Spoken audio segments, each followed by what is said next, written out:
Welcome back to Good Morning Greyhounds. My name is Logan Wong, here with the one and only Jacob Walton. Jacob, how are you doing today? A little tired, but I'm happy to be here.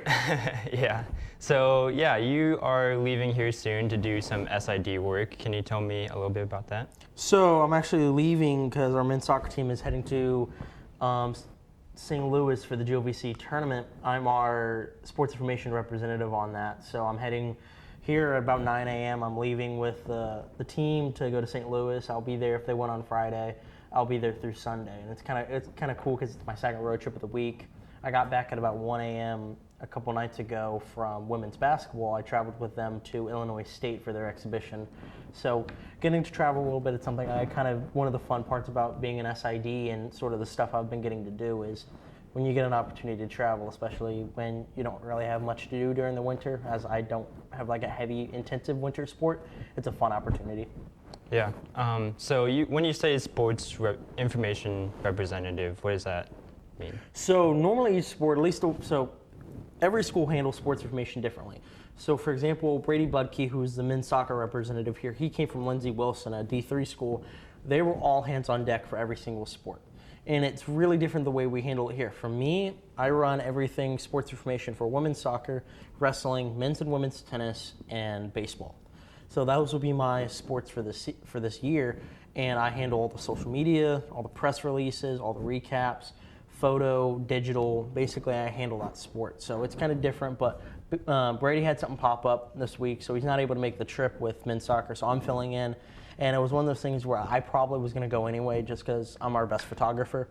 And it's one of those situations where I have experience taking pictures of championships. I got an awesome opportunity not only last year but the year before shooting the same men's soccer team win GOVC championships and regionals. But I've also done GOVC championships with football. I've done a national championship this past spring. I guess that's probably the big one. With women's lacrosse. So I've done a lot of these championships. I kind of know what to expect and sort of what to do. So it's a fun opportunity. It was fun to step up for this. Yeah. So among the athletes, you're pretty well known as the photographer. I like that. That's good to hear, Logan. Yeah. Everyone, even if they don't know you, they kind of recognize you as the guy with the camera taking all the great photos. So how is that work in your life? Photography has been a long time passion for me, especially sports photography. I started doing sports photography when I was a sophomore in high school, so I'm nearing 8 years doing it, and it's one of those things. There's a certain passion you can get with taking sports photography, and like if you talk to my bosses and you've talked to me, one of the things I love is celebration photos and the pure emotion that comes with something like someone scoring a game-winning goal or winning a national championship or dunking on somebody. Just that kind of primal excitement and aggression is just so cool, and that's why I kind of just fell in love with it. And once I started working with the newspaper here, the Reflector, I continued to do it, and then started working with sports information, and that's what really took it off. And it's funny that you say known as the guy with the camera. That's what I was in high school. Everybody, because I always had my camera with me, working on the yearbook. So I continued just to kind of stay on that path, and it's taken me into sports information where I got to kind of combine my love of journalism and PR into like a interesting little field. Mm-hmm. So going back to your high school days, how did you first start getting into sports photography, communication-related fields like yearbook and newspaper and stuff like that? So my freshman year, I remember the freshman orientation for high school, they were like, hey, there's a journalism class where you get to work on the yearbook, and I'm like, awesome. They're like, you can't take it until you're a sophomore, and I go, all right. So I take it as a sophomore, and the yearbook is called the Tiogan, and I ended up getting really close with our advisor and teacher, Beth King, or Beth Shaw at the time. And it was one of the things where I took photos, I think, of a football game. And she said to me, she goes, hey, you have an eye for this. You just naturally have an eye for this. I didn't know the aperture. I didn't really know the details behind the camera. I just knew what was a good shot. I just naturally knew for some reason. And I continued to get better. And of course, I was very, very raw at the time, but I just kept doing it and getting better and getting better. And eventually, like, I had my own prep period where I was a senior sports editor my senior year, and half of my job was making sure we had photos of everything that we could need from the yearbook, from biology classes to tennis game. So it's one of those things where that I fell in love with the media management aspect of that and trying to do that. And then going on my tours was between UND and Ball State.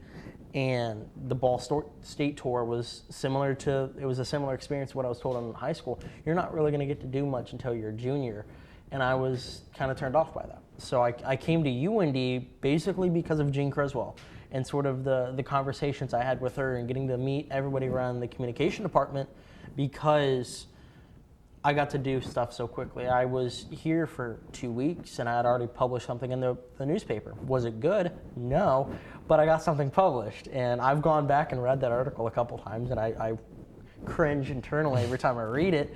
But it's sort of that interesting path of like, there's a lot of yearbook kids that end up filtering in the journalism, filtering in the PR, because there's aspects of both when it comes to yearbook. Right. So you talk about Jean Criswell and the Reflector. What was that like first going into college? And my first couple semesters, those that know me, my first probably semester or two was rough in the Reflector, mainly because it was less of the work and more of I just had to grow up a little bit. But I think sophomore year when I became sports editor, for the first time around, I guess, was kind of when I hit my stride, and I was like, man, I might be pretty good at this. Continued to work at and continue to learn, and I continuously, whenever I get asked about it, I shout out Cassandra Lombardo, because she was the sports editor I worked under my freshman year, and she's one of the people that really helped me understand what it means to be not only a leader but a good manager and to help people grow. She did a lot of that for me, and I wish her all the best. I haven't spoken to her in probably a good year, but I know she's doing well, and it's good to see that.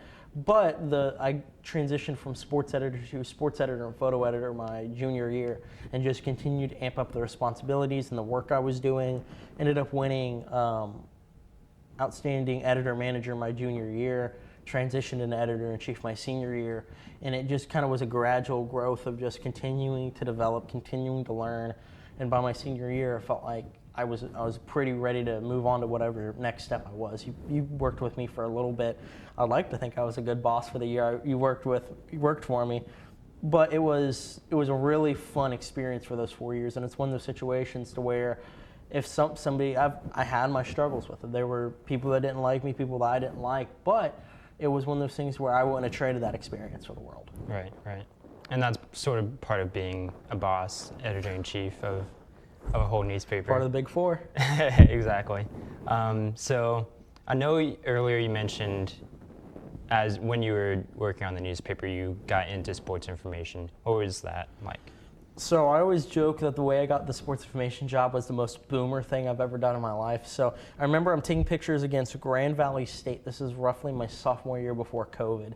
And Kendrick Choa, who's now a senior now, he was a freshman at the time, just posterized a guy. Like probably one of the most vicious dunks of his career. Hangs on the rim, screams at the guy. It's an amazing photo. I can send you guys that if you want to use it or not.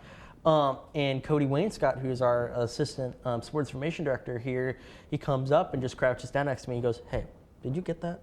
Did you get that?" And I go, "Yeah." I show it to me. He goes, "Can you send me that?" They ended up posting it on Twitter, Instagram. They used it on a story pic, and I was like, "Oh, that's a thing." I didn't even know what sports information was at the time. I'd interacted with them as a journalist, but I didn't really know like UNDathletics.com and the social media aspect. I didn't really know what they did. So at that point, I said to Cody, like after every game, I go, "Hey, do you guys want photos?" And it continued to grow through there. And then Cody ends up leaving late that spring when we had kind of talked about me coming in and helping more. And then I got to credit Jordan Menard. It was that spring as well, where she was a graduate assistant for her first year. She said, "Hey, we're still looking for help if you want to come and help." I came into the office, and then that was later in my junior year. I was working with UND Tennis, so it became a thing where I came into the office and said, "I know you guys are crammed right now. You're low on staff. Do you guys need help?" And they ended up giving me tennis, and I still remember the meeting with Malik Tabay, our head tennis coach at UND, when my boss Ryan, we're talking because UND Sports Information hadn't handled tennis in a while. Jackie Paquette had. Malik goes, "So who's going to be working with my sport?" And I see Ryan lean forward and go, "Actually, it's going to be the undergrad." And I see all the energy come out of Malik's face, and he's just like, "Oh." So, but no, actually, I think I did a pretty good job, and I'm back working with the tennis team this year. But it's an interesting path, and I feel like any sports information director has a similar story, just because it's not a field you learn about in high school. Right. You stumble upon it somewhere of like, oh, this is a thing, and it's an interesting little field. Yeah, so when you say, oh, it's the undergrad, are most sports information directors graduate students, or? So it's more of that most of them are full-timers. Like, very few schools do offer graduate assistantships. We are very blessed to not only have 2 full-timers in Ryan Thorpe and Cody Wainscott, but we have Brady Budke, who's our second-year graduate assistant, and then we have me, who's a first-year graduate assistant, and then we have a new Jovi CSN graduate assistant. So we have a pretty big office, especially for Division II, which normally you'll see a 2 to 3 man office. So we've kind of gotten lucky with that. But not a lot of times are you giving, especially at the Division II level, are you giving a full sport to an undergrad. But Ryan kind of had the faith in me because I'd won numerous writing awards working with the Reflector. He wasn't worried about teaching me how to write. It was just teaching me the style and teaching me sort of how to shift what I was doing with the Reflector into sports information. Right. So what other things does sports information do specifically for people that don't know? That's a very, very good question. There's so much and so little. Ryan described it once as you're a jack of all trades at putting out a lot of fires. Because, for example, and it will change by school. Because, for example, here we're lucky that we have a lot of people in the athletics department that will pick up slack and help out where they can. But, for example, like sometimes managing PA and public address announcers, making sure they're scheduled, some of the things we handle, and there's stuff I don't know that we handle. Like, for example, when you see men's and women's soccer players winning Player of the Weeks, we most of the time submit the votes for that. So it depends on the school, what the sports information director does, but majority of the time it's handling game recaps, statistics, running statistics, TV broadcast occasionally. We are kind of blessed at UIndy to have UIndy TV, and that you guys do, especially during basketball season and football season, help us out quite a bit. And it makes us, and that's why we have a good reputation among the conference, is that we have UIndy TV while William Jewell doesn't. So no offense to William Jewell. Their SID is a very wonderful lady. But no, there's a whole, I could talk for 20-some minutes about just what sports information does, but at the end of the day, it's public relations and journalism kind of put together covering a collegiate, or there's sports information. It's more called sports communication within the professional sports world, but there's a bunch of different things you do within sports info. Yeah. What's it like working with the student organizations in the comm department, like TV, radio, newspaper, all of that? Frustrating at times. Mainly because you have to remember, like, I'm 22 now. I've been through my 4 years of undergrad. I've done it. I was those kids at one point emailing an SID for an interview. But it's frustrating to an extent when you see mistakes that you made. And you're like, I get it. I know why this mistake's being made. I did it. I want to help. But, like, otherwise, it's a really fun experience because you get to see these kids that are passionate, and these kids are excited, and they're really looking forward to not only covering sports. I ended up talking with Rebecca Gilliland's NSC classes recently, and I talked a little bit about, like, there's a bunch of kids in there that are really big into sports and want to cover sports, and I had multiple kids asking for my email, and they're wanting to learn how I got to where I did and what I did with the Reflector and, like, what mistakes I made to learn from them, and that's a very good thing for me to see, especially as somebody that made mistakes. And I want to, mistakes is how you learn, but if someone can help you learn without making mistakes, that's great. Yeah. We will have more with Jacob Walton after the break.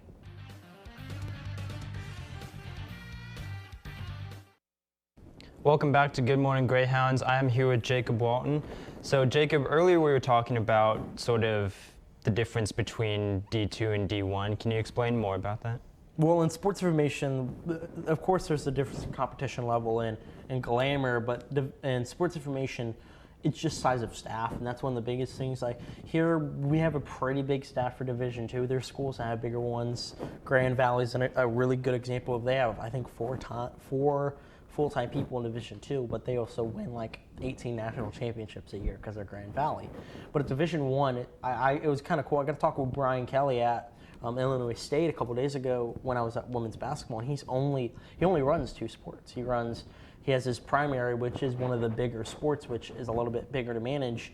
For example, an SID, say I was talking about Ryan Thorpe and we went Division I, he'd probably only be running football and swim and dive.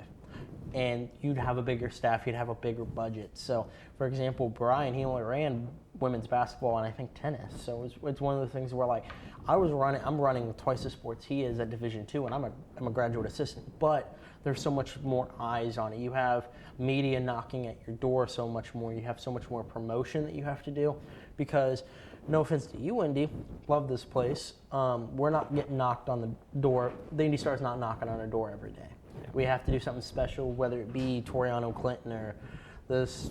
There's a bunch of other stuff that can happen.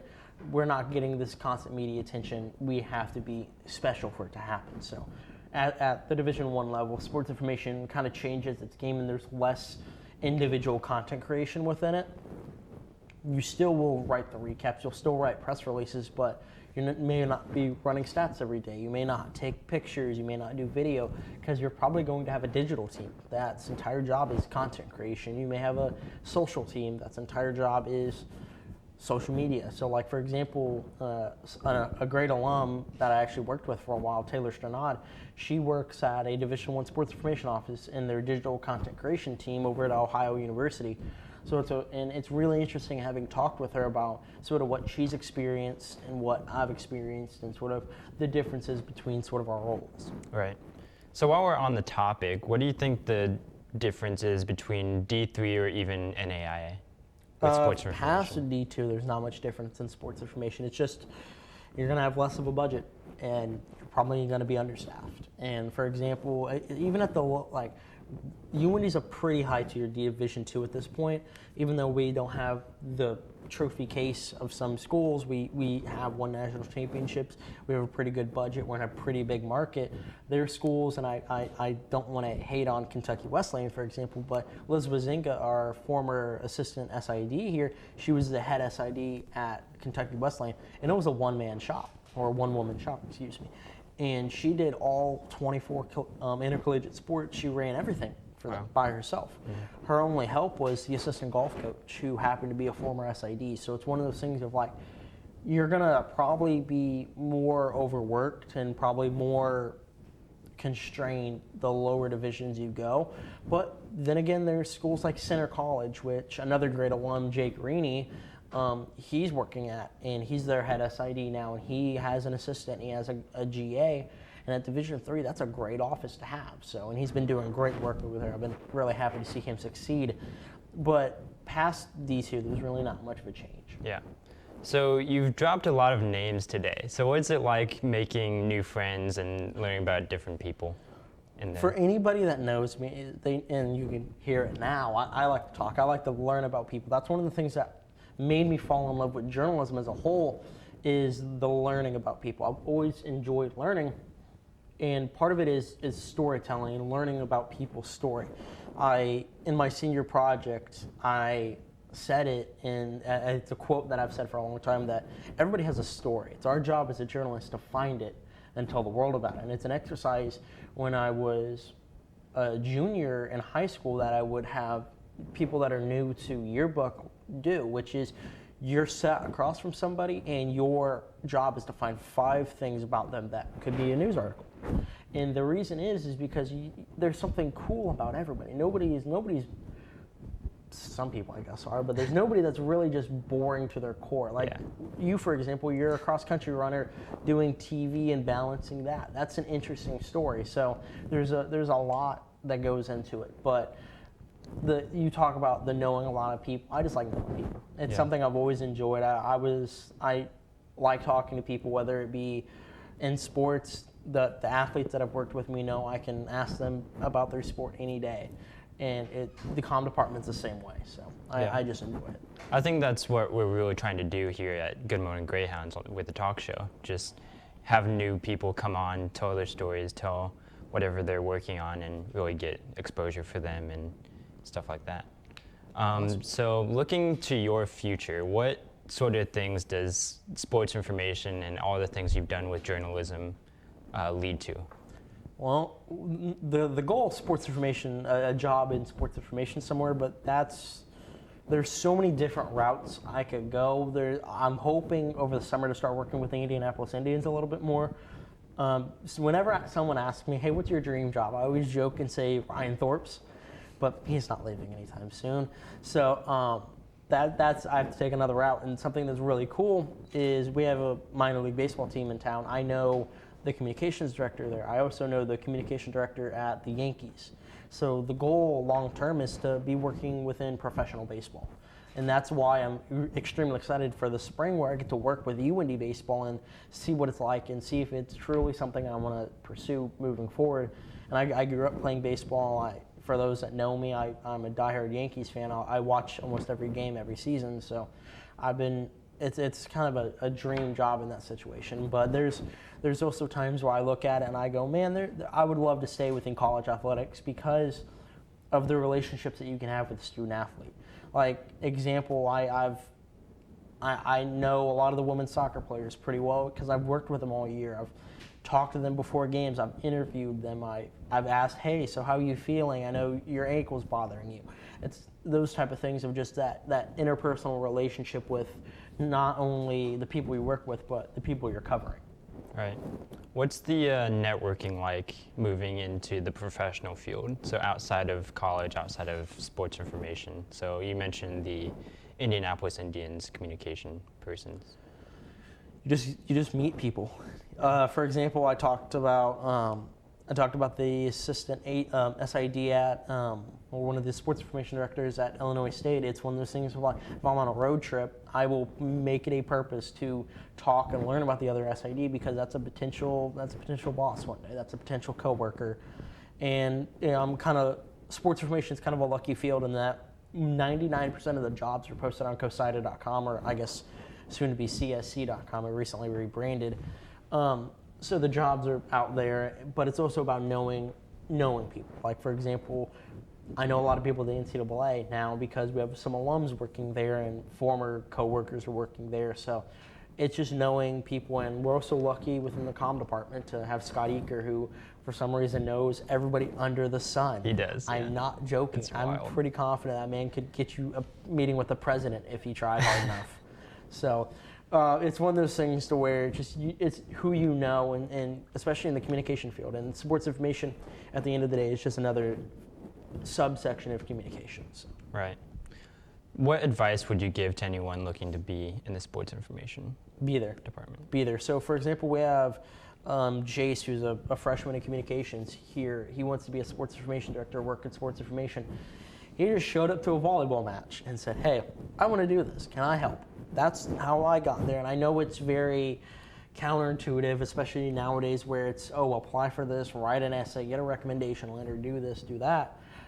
You kind of just got to be at sporting events and be there and be willing to help and be willing to do the bad jobs. I probably wanted to use a different word than bad, but you got to be willing to just put in the work. And I was lucky that I had a really good talent that got me in the door, and that I was a really good sports photographer, and that was something they needed, and I freed up the office to where Ryan didn't need to be taking pictures, where Brady didn't need to be taking pictures, where Cody didn't need to be taking pictures, because I was going to be there, and I could get them what they needed and handle the halftime graphics and the videos if necessary. So it's one of those things where I was able to kind of lighten the load. But for those that wanting to get into it, volunteer, and it doesn't even have to be within UND.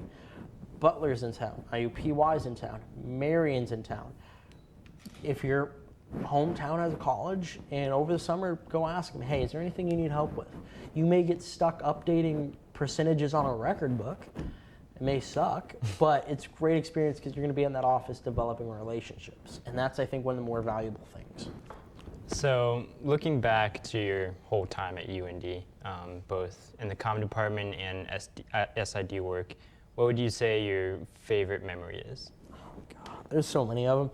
I'm gonna shift your question slightly. So my probably favorite memory, and it was one of my actual last within the communication field, was my final commies. I ended up getting Outstanding Student in Journalism and then the Mary H. Hyatt Editorship Award. It was just so nice seeing not only all the kids I came in with being seniors and graduating and doing the senior send-offs and everything like that, but just seeing all my friends and seeing everybody that I'd basically grown up with within college for one of the last times I'll see them. So that was one that stood out. There's countless memories, long nights in my senior year in the Reflector office for production with you guys, and then on Sundays coming in with Justice and ranting for hours about how people didn't get margins right. But no, I'm joking. But not really. But then for sports information, by far it's the national championship. Getting to go to Lindenwood, I traveled up early with Liz Wazinga, and I got really lucky that I was there for the semifinal. And then I got to see the team when they're going to the national championship. That team had started 8 seasons ago. That's one of the youngest programs to ever win a national championship. And getting to see the girls that I'd covered all season, I shot every single home women's lacrosse game that season. It was one of those things to like, the girls knew me. And you talk about the guy with the camera, like, I remember when we beat Lindenwood, they were the reigning national champion. Beat them here, and it was my birthday, and I posted, I go, what a better way to celebrate my birthday than beating Lindenwood. Wow. And I got a flood of messages from women's lacrosse players. And it was awesome because it made me realize, man, they know who I am. And it was really cool. And like, at times it gets annoying, hey, can I have photos? Hey, can I have photos? But I'm like, I'm happy they're asking because half the time they're just going to sit on a hard drive somewhere. So if it helps out a student athlete with marketing or if it's just a cool photo they can post, I'm happy. But that national championship, going back to that, is probably one of the coolest things I've ever gotten to experience. And getting to hold that trophy at the end of the game and sort of be there with the team and getting pictures of that. Like, my picture was used by the NCAA. I don't know if people that followed me on LinkedIn, the women's lacrosse team, their door for their locker room was a picture I took at that national championship. So it's one of those things where it's just a really cool experience overall, and I learned so much through just 4 days of being in St. Charles. Yeah. Well, I think I can speak for everyone when I say that we hope to have you for forever, but I know that won't happen. Well, thank you, Jacob, for coming on to the show. That is it for Good Morning Greyhounds. We will see you next week.